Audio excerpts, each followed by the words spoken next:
Olá pessoal, Rafael Zen do eftbrasil.net.br e o tema de hoje vai ser crise política. Olha que momento perfeito para a gente falar sobre isso. Tá? Segundo alguns especialistas, o dia de 16 de março de 2016 é um momento memorável na história da nossa sociedade. Mas, tá? Vou deixar bem claro, o meu ponto de vista, para quem está me assistindo agora, é em relação à consciência, em relação à metafísica e em relação a como é que a gente pode entender o que está por trás do movimento político. Tá? Não é uma crítica a quem está no poder e a quem está contra, tudo bem? Isso é importante entender, para você poder assistir esse vídeo tranquilamente, porque eu não tomo partido nesse tipo de manifestação, não da maneira como a gente tem visto, tá bom? Gente, se você já acompanha o meu trabalho, você deve, naturalmente, ter percebido que a minha ótica em relação às coisas é a ótica da metafísica, é a ótica da espiritualidade. Então, quem está se perguntando, porventura, o que é que está acontecendo e como é que a gente pode entender isso e como reagir a esse movimento, tá? É para esse perfil de pessoas que eu estou fazendo a minha contribuição agora, tá bom? Primeira coisa que a gente deve entender é o seguinte, pessoal. Como já dizia Rui Barbosa, né? Cada povo tem os governantes que merece. Tá? O que a gente está vendo no nosso cenário político hoje? Um reflexo de quem nós, de uma ou de outra maneira, brasileiros, somos. O reflexo de nossos próprios comportamentos, de nossos próprios condicionamentos, e da maneira como nós vemos a nossa administração pública. Quando a gente volta um pouquinho na história, a gente vai entender um pouco do que está no inconsciente de grupos, como esse que nós vemos hoje, o Brasil. O que é o país que nós chamamos de Brasil? Ele foi, entre aspas, descoberto lá por Pedro Álvares Cabral, 1500. Algumas pesquisas e alguns historiadores dizem que isso era balela. Tá? Existem mapas muito mais antigos do nosso mundo mostrando que o continente sul-americano já existia. Tá? Então, vamos se manter, inicialmente, no contexto histórico. Tá? Então, Pedro Álvares Cabral aportou aqui uns anos atrás. Ele queria chegar nas Índias para fazer comércio e, de repente, viu que já tinha gente nesse mundo. Mas ainda assim, a oportunidade de explorar esse novo país era perfeita. Era gente ignorante, era gente que não tinha a capacidade bélica do europeu. A mesma coisa que nós vemos no Brasil, a gente vê em repetição em todos os países da América do Sul, principalmente. Tá? Existem histórias no Peru, na Bolívia, que dizem assim que a prata que foi tirada desses países e mandada para a Espanha, principalmente, daria para construir uma ponte em cima do Oceano Atlântico.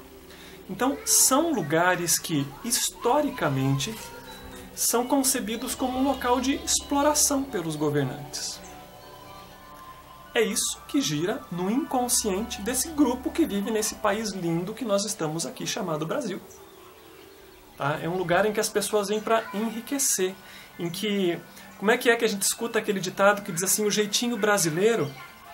Aí o jeitinho brasileiro a gente está vendo no reflexo de massas, políticos. Essa última reviravolta que a gente viu no nosso cenário econômico, mais uma vez eu não estou fazendo uma crítica a isso, porque na verdade eu sou um leitor desinformado como boa parte dos outros. Mas assim, teve um jeitinho brasileiro, não teve não? É o que a gente está vendo por lá. Quando a gente é muito honesto com quem nós somos, com a nossa maneira de pensar, a nossa maneira de sentir, a nossa maneira de agir, muitas vezes, quando nós observamos essas situações intensas, calamitosas, que movimentam as massas, a gente se questiona. Aonde é que na minha própria vida eu dou o meu próprio jeitinho? Em que eu tento tirar uma vantagem, em que eu tento me sair por cima, em que eu penso muito mais em mim do que naquele que está do meu lado, só que não está na mesma situação que eu. Só que por qualquer motivo, e eu não importa agora qual, ele não teve os mesmos privilégios que eu, ou a mesma sorte, ou talvez ele nem tenha trabalhado tanto quanto eu, mas a situação dele não é tão boa.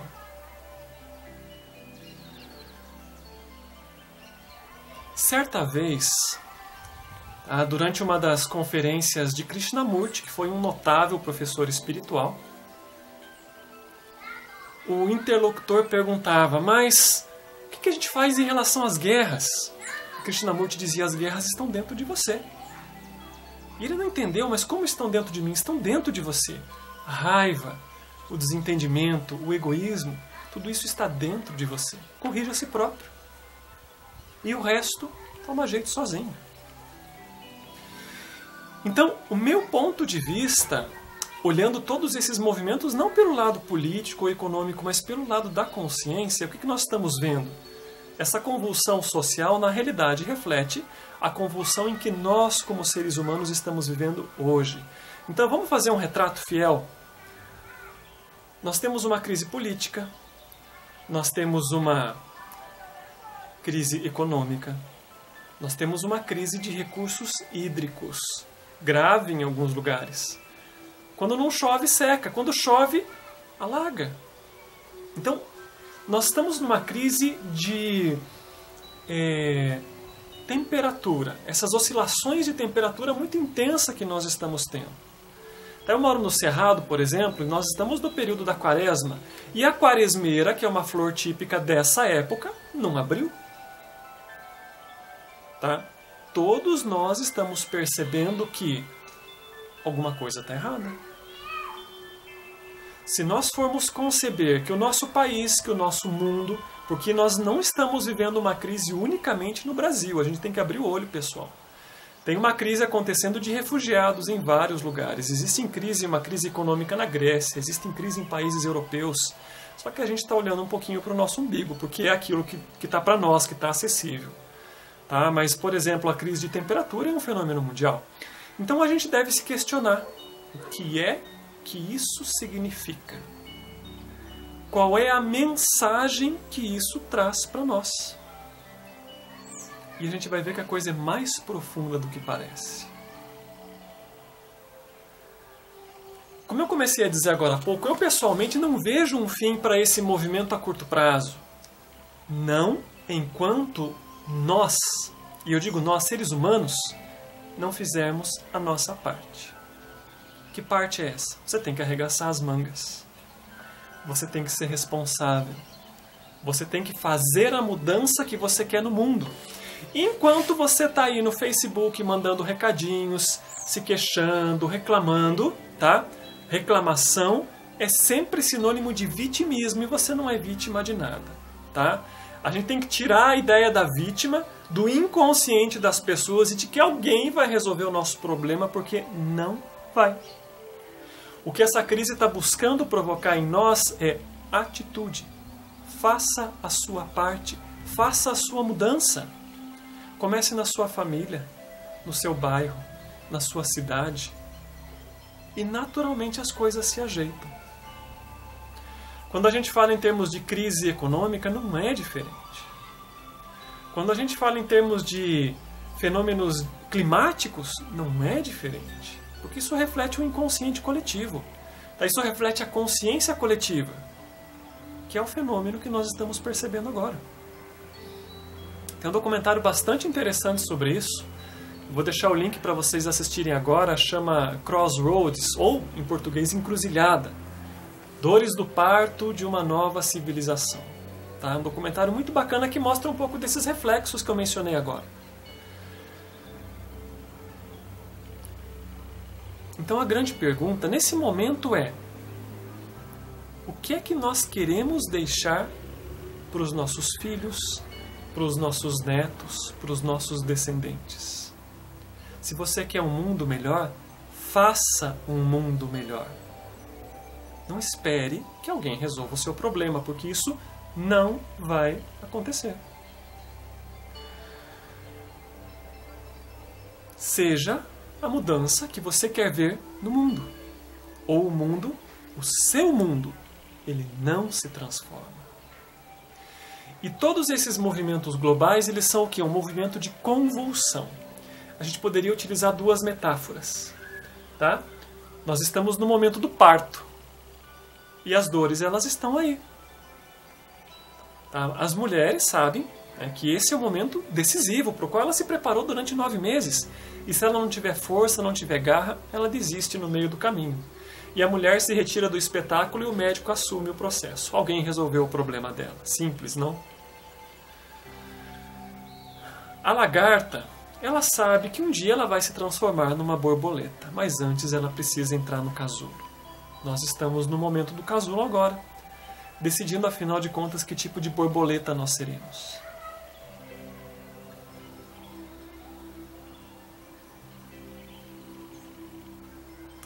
Você quer ajudar esse movimento que nós estamos vivenciando agora? Veja bem, tudo isso que eu estou explicando agora não é sinônimo de fechar os olhos. É claro que a gente tem direito de enxergar o que está acontecendo. Mas a gente tem que enxergar isso com os olhos do Espírito. O que significa isso? Será que esse movimento ele é bom ou é ruim? Nem bom e nem mal. Ele precisa acontecer para quê? Para que a gente abra os olhos.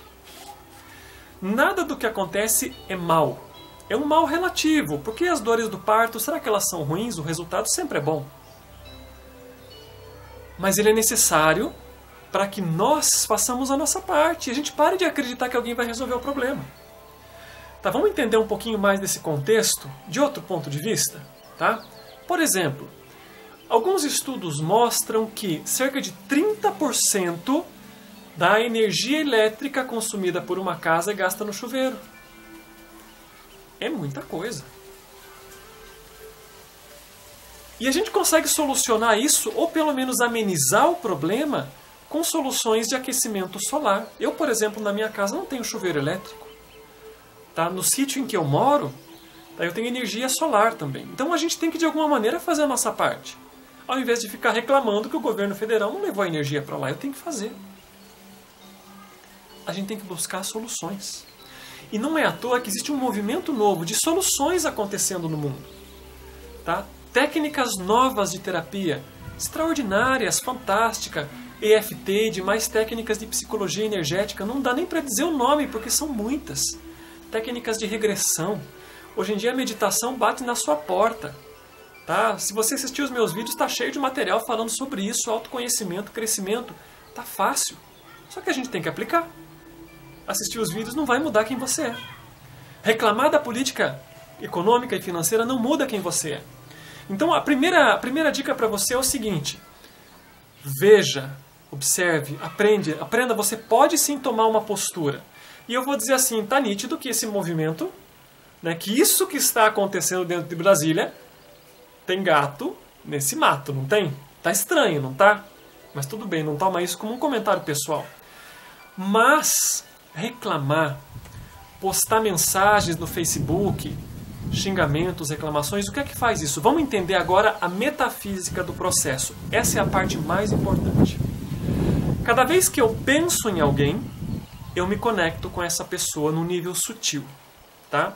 Embora para nós o pensamento aqui seja abstrato, tá? Nos planos mais elevados os pensamentos são coisas, são formas. Quando eu penso mal de alguém, eu projeto uma forma mental coerente com aquele meu pensamento negativo. O pensamento por si só, ele tem poder de abalar a vida de uma pessoa. Isso é o poder do pensamento positivo, do pensamento negativo, das orações e bênçãos e das maldições. Quando eu externalizo através da minha palavra, eu materializo os meus pensamentos. Por isso, o Gênesis diz: no começo era o Verbo, e o Verbo, ele era Deus. O Verbo, ele é criador de coisas, de situações, de circunstâncias.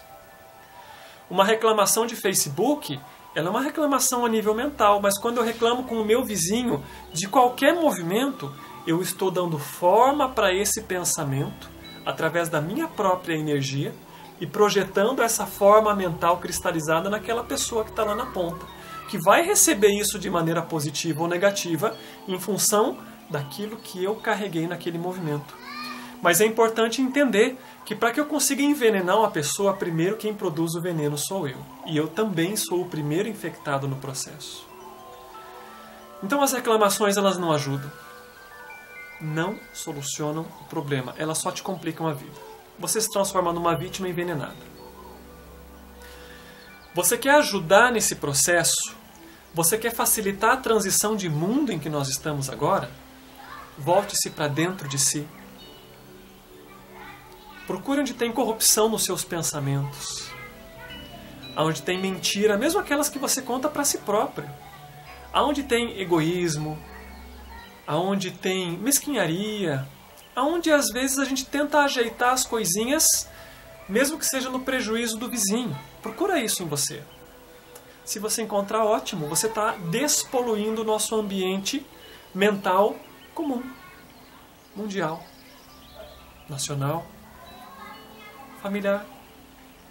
Elimine isso de você.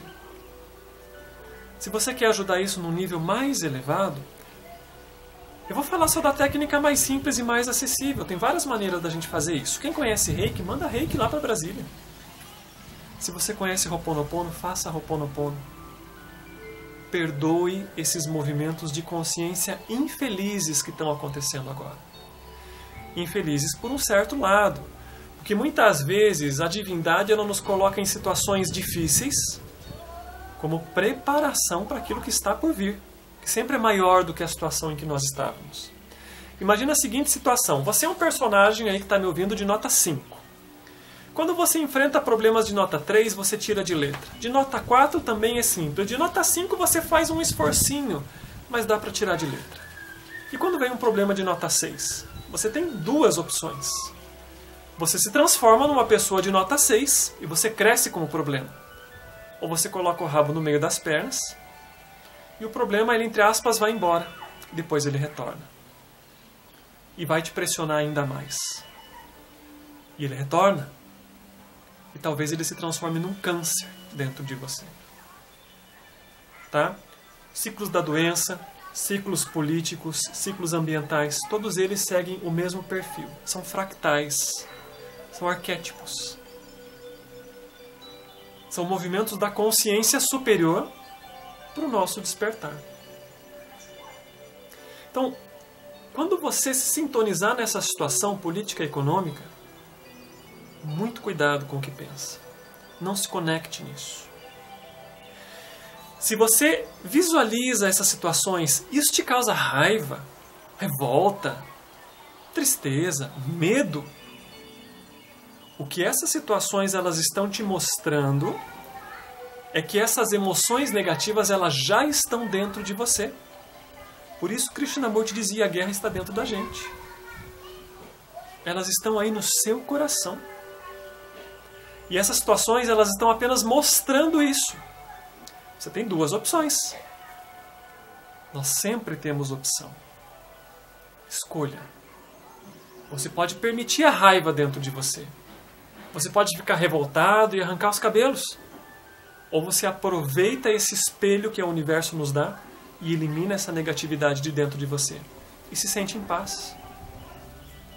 Porque nós temos, sim, o poder de nos sentir em paz.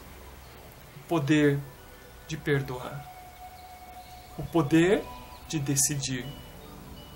O poder de escolher. Isso ninguém tira de nós.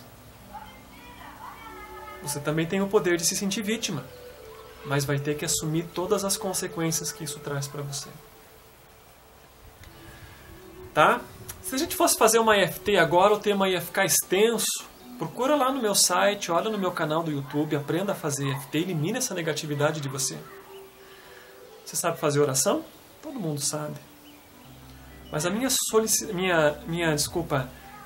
sugestão para você, não peça pela paz, seja a paz.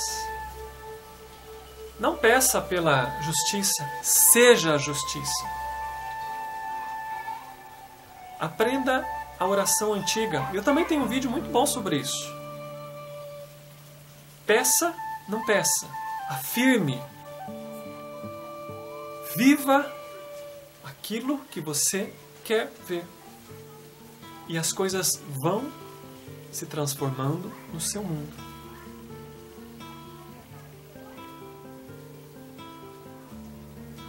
É isso, pessoal. Espero que a mensagem ajude quem está escutando agora. De coração, um grande abraço. Nos vemos na próxima.